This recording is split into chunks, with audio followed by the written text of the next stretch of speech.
schizophrenia is essentially characterized by two kinds of problems. One is problem with one's thinking. Then you have what is called delusion. Apart from that, there is an emotional disturbance because these people can either become aggressive or they can become very socially withdrawn. Genes play a very big role. Okay. It is definitely a genetically hereditary condition. That is why we studied families which had more than one member who was ill. We have what is called cannabis psychosis, where they develop very many symptoms similar to schizophrenia after the ingestion of ganja or mari. Up north, it has different names. And over a period of time, if they continue this, then they could go on to develop schizophrenia. Well, improvement can be clinical improvement. He's thinking better now, he's sleeping better, he's more active, he's gone to work. The social functioning has improved. We have seen people getting jobs, we have seen people getting married, carrying on with their lives. Some stories don't just change minds, they change systems. Today on Expressions, we speak with Dr. Tara Srinivasan, psychiatrist, researcher, and co-founder of the Schizophrenia Research Foundation. She has followed lives for over 35 years, taken mental health care to India's most remote villages through mobile telepsychiatry, and helped shape national policy by ensuring mental illness was recognized under disability law. This is not just a conversation about schizophrenia or psychiatry. This is a conversation about people, perseverance, and the power of listening. Hi, welcome to Expressions. This is Neha. Today I have the honor of chatting with Dr. Tara, who's done an intensive research on schizophrenia. Let's get to know more about her and her journey and about the disease. Thank you, Doctor, for coming. And it's an honor to have you here. I've also heard that schizophrenia is a major public health disease. Can you tell us more about the burden of the disease on the society? Yes, schizophrenia is a major mental illness. It affects 0.5 to 1% of the population at any point in time, which means if you take India, you have anything from 10 to 12 million people who are affected by schizophrenia. Therefore, it is a major public health problem. And if you look at the burden, a burden is now quantified by WHO as DALYs, disability adjusted life years. Now, if you look at the burden, how much burden is schizophrenia is causing, globally, if you look at all the disorders, including physical illnesses, like cardiac problem, etc., schizophrenia ranks among the top 10 to 12 disorders causing the highest amount of burden. And what you should specially know is that it is not just burden to the person, but it is a huge burden to the family as well. But are people more aware of this now? Oh yes, I think there's a lot more awareness now than when we started out in 1984. People said, what is this? I mean, what is this word schizophrenia? We can't pronounce it. We don't understand it, But we felt that unless we kept using the word, people are not going to know about it. But now a lot more people, thanks to the media, thanks to the number of films, both in English and Tamil, which have been made, on the illness, people, I think, know about it. Also, can you tell us a little bit about what led you to specifically focus on your research on schizophrenia and what kept you committed at it for so many years? See, when we first started out SCARF, the main founder was Dr. Sharada Menon, who was a Padma Bhushan, and she was the first woman psychiatrist in the country. She had retired from the Institute of Mental Health, and then she felt that there was not enough rehabilitation being done for these people. So that's why we even thought of starting SCARF for rehabilitation, and I was very keen about research and to improve awareness among the public about the illness. That's how we really started. But having said that, we have now gone on to doing a lot of other things like community mental health, youth mental health. We have a huge dementia program now. So now our work is not confined just to schizophrenia. We are doing a lot of other things as well. Okay. But initially when you started off, is there something that made you inclined towards schizophrenia? Yes, because we were all working on a research project on schizophrenia, and we felt that there's so much people did not know about it. And that is why there were not bringing the patient to treatment early. Okay. There was so much of delay, and therefore people were getting worse. They were not responding to care, Yes. and families did not know what to do. So we said, okay, we will focus on schizophrenia. Sure. Also, can you share any of your insights that shaped your research on the complexities of schizophrenia and the challenges in addressing its diverse symptoms? See, if you look at any illness, there are many kinds of research that you can do. Yes. One is a pure clinical research where you try to understand the patient, what are the symptoms he's having, how long has he been having, is he responding well to treatment, things Yeah. like that. Then there is a social research. What's happening to the family? What are the factors that are making him worse? How is the community reacting? What is the stigma? And then there is biological research, mapping of the brain, looking at his, dopamine levels, looking at the genetic part of the illness. So we have been largely doing clinical and social research, but we have also done some genetic research. Not so much of mapping of the brain, but we have done. That is because we largely don't have resources for doing that kind of complex biological research. But I think in order to understand a complex disorder like schizophrenia, all kinds of research need to be put together. Yes, ma'am. And so when you said genetic research you did, what were your understandings? Do genes play a big role in this? Genes play a very big role. Okay. It is definitely a genetically hereditary condition. Okay. And that is why we studied families which had more than one member who was ill. In Tamil Nadu, and later on we even went to Andhra and Karnataka. And there's nothing like it's from maternal or paternal No, side? no. It can be from either. So from what we do know about schizophrenia through Google and whatever we have information, what in your opinion are the most salient and robust facts about the disease? And how is it different from conditions like bipolar and social anxiety?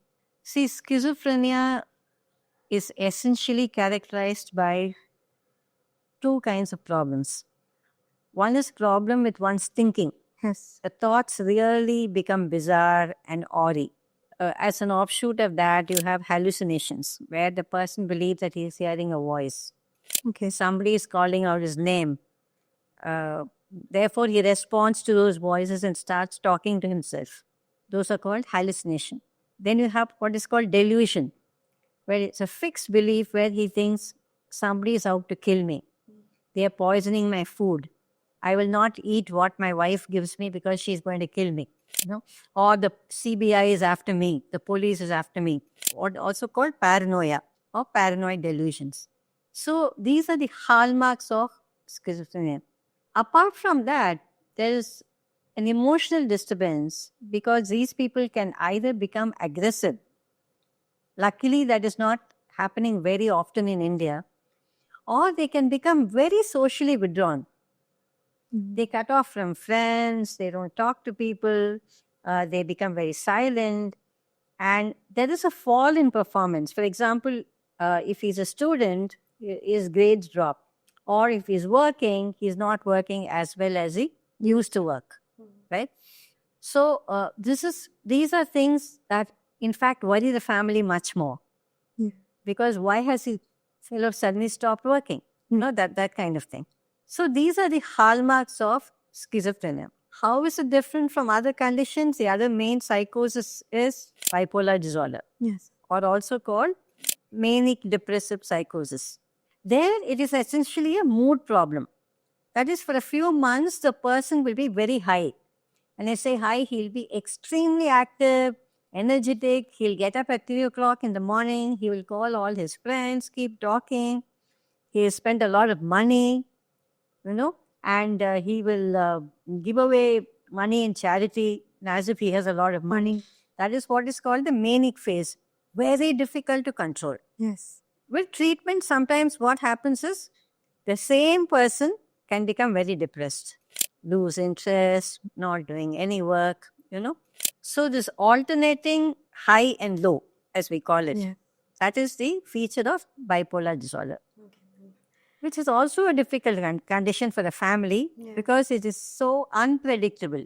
They don't know when he will switch, from one to the other. Also, ma'am, what is the unique role of dopamine activity in areas like the prefrontal cortex?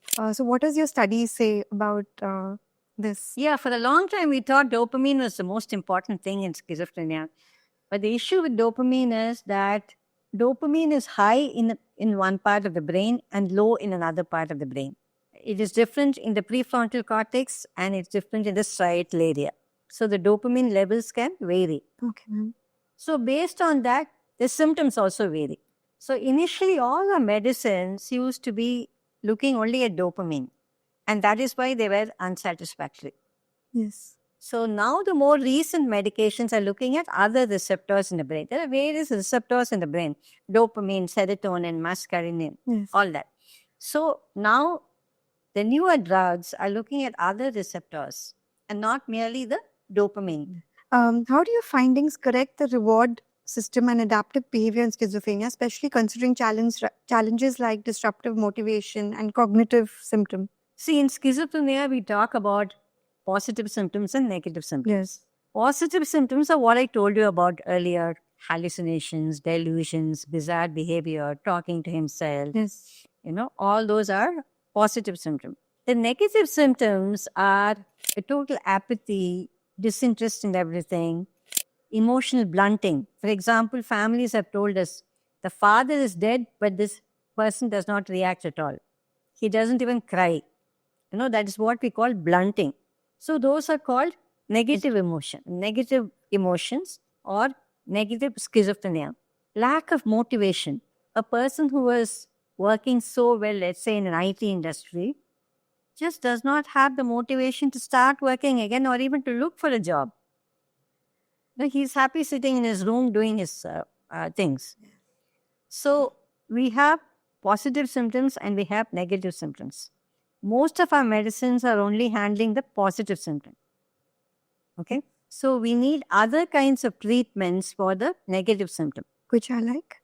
Yeah, which can be psychological, social, and when I say psychological, we have cognitive behavior therapy, which people know as CBT. And we have a lot of social therapies like social skills training. For example, a simple thing like getting into a bus, asking the conductor for a ticket, giving the money, getting back the change. For us, it may appear very simple, but for them, it's a very difficult task. Or going to a supermarket, buying the thing that they want to buy. Yes. At the simplest of levels, they need some training, although they have been doing it before. And most importantly, work. They could either work in a sheltered workshop, or then now we have a big employment cell in SCARF where we're actively looking to find jobs for these people. Also, from your time of research till now, what has changed in the treatment of schizophrenia? I wish more had changed, but things are changing. One is the medicines. Previously, we had only what we call the older antipsychotic medicines, like chlorpromazine and things like that, which caused a lot of side effects.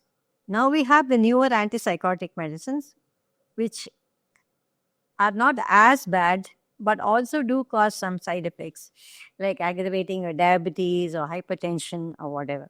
But I know that there are newer drugs now. Some of them have been introduced in America, but we have not yet got it. Where they are targeting a different set of receptors other than dopamine. Okay, ma'am. Right? So clozapine is another very good drug for schizophrenia, which we are now using quite a bit. But there again, you have to monitor. There are a lot of precautions there. Overall, yes, we have had some new medication, but it is still not enough. We have not made that big hit that we really need to handle both the positive and the negative symptoms. I also want to ask you, doctor, that just before you said that someone who's working may suddenly not have that interest in working. So does schizophrenia just develop, isn't it like a child issue, or it develops as you grow? And you can just... No, it's not a child issue. The age of onset is generally between 20 and 35. Okay. Although we do have people developing it earlier and later. Okay. It is essentially a disorder of youth. That is why in the US, They call it the greatest disabler of youth. So, but then now we have some evidence that there could be some childhood trauma, either in the brain or psychologically, which can kind of act as a Trigger. precursor to the person developing at a later age. Yes. Also, doctor, I want to ask you this because if I was walking somewhere and someone told me in the public area that they have a heart attack, at least I know where to reach out to. But if someone told me they have schizophrenia, I would kind of feel like I need to I would think that he's crazy and I need to avoid this. So how can we help the mindset of people change and have this more accepting? Schizophrenia is a brain disease. There is no doubt about it at all.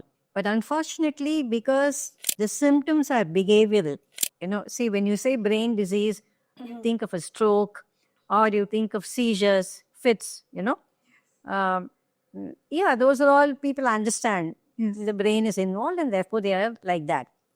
But here, yes, it is a brain disease, but then he's walking around, he is not paralyzed, but he behaves in an odd way.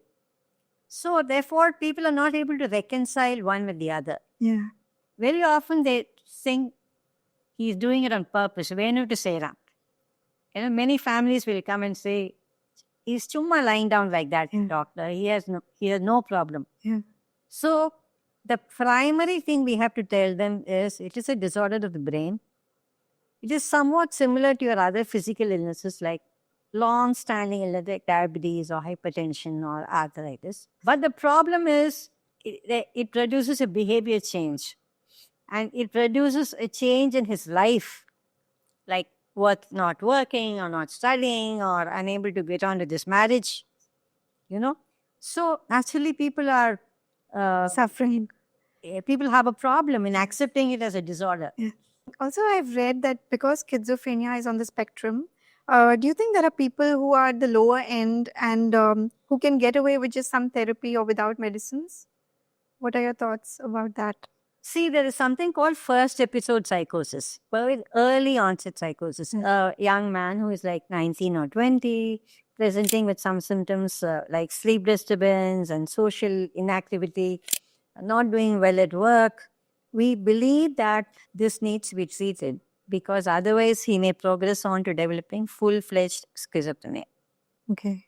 But once a person develops a delusion or a hallucination, medication has to be given. Okay. There is no doubt about it. Okay. But along with that, we can do a lot of other things like I told you, social therapy, talking to the family, working with family is very, very important in our country.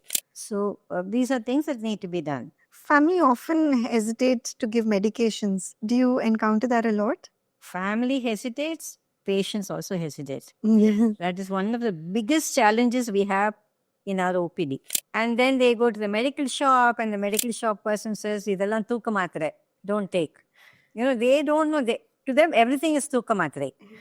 So they don't know how to differentiate it. And of course, X took the medicine and he developed side effects, and Y took the medicine and he was not able to go on with his married life. I mean, there are so many things like that.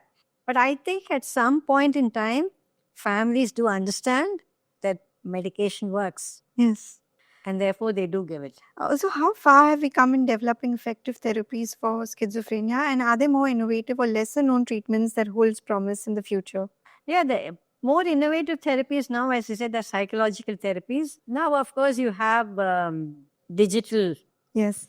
and AI-driven therapies, although, I mean, there has not been any research on that. Okay. We don't know whether they're really effective or if they're going to help. But digital therapies became more popular after COVID. Yeah. When we could not meet them in person and we had to do this online kind of thing, then some digital therapies came into play. But as I told you, I am still disappointed that we have not done enough for this disorder, both in terms of the medicines and in terms of other interventions. What would you hope for? Well, I would hope that we find more effective medication, especially for the negative symptoms, making them work, go back to work again, have more of these social interventions, and more importantly, try and make the public understand about the disorder. And accept it. Because social stigma is one of the huge barriers to improvement. Yes. See, when there is a person in a family with schizophrenia, the entire joint family avoids him. You know, they're not called for weddings. Nobody visits them. You know, the whole family becomes isolated. You know, it's a paithyam. You know, so they don't go into the. And the other huge problem in our country is marriage. Let's say there's a boy who has schizophrenia in the house. It is so difficult to get his sister married because the whole society comes to know that there is one person who is so-called mad in the house. So there are times when the families have come and told us, Madam, please admit this person for about a month because I'm planning the marriage of my daughter. If her husband's family, if they come to know about him, then the marriage will stop. And yes, we have admitted because it is a real social problem, Yes. you know. So these social problems make it really bad Yeah. for the families. And I mean, there is no medical intervention for that. But what we can do is only give the family all the support we can, you know, so that they're able to handle it better. And what does improvement look like for these patients, for schizophrenia patients? Well, improvement can be two ways. One is a clinical improvement. Suppose he's hearing a lot of voices, his voices come down or his delusions come down. He's thinking better now, he's sleeping better, he's more active, he's gone to work, or at least he's applying for jobs. The social functioning has improved. And you've seen changes. You've seen. Of course. Yes. We have seen people getting jobs, we've seen people getting married, carrying on with their lives. Okay. Of course, there's always a danger of whether there would be a relapse or not. Yeah. That is something we have to live with. Yeah. Can cannabis exposure, particularly during key developmental stages, influence the risk of developing schizophrenia-like symptoms? Oh, yes. We have what is called cannabis psychosis, where they develop very many symptoms similar to schizophrenia after the ingestion of ganja or mari. Up north, it has different names, you know. And over a period of time, if they continue this, then they could go on to develop schizophrenia. It is certainly a matter of risk. Yes. Although immediately the psychosis is related to the intake of cannabis. If they stop the cannabis, then many of them do very well. What about the environmental factors, doctor? Can that influence the development of schizophrenia too?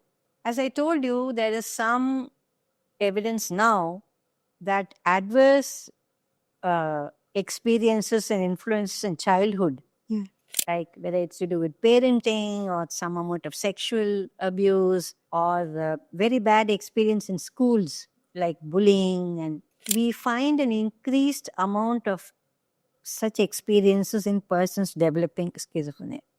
So definitely childhood adverse experiences are important.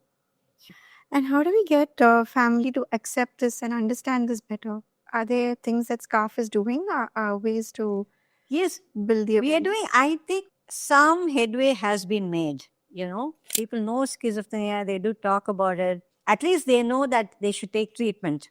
Okay. Previously, I mean, I know even Bollywood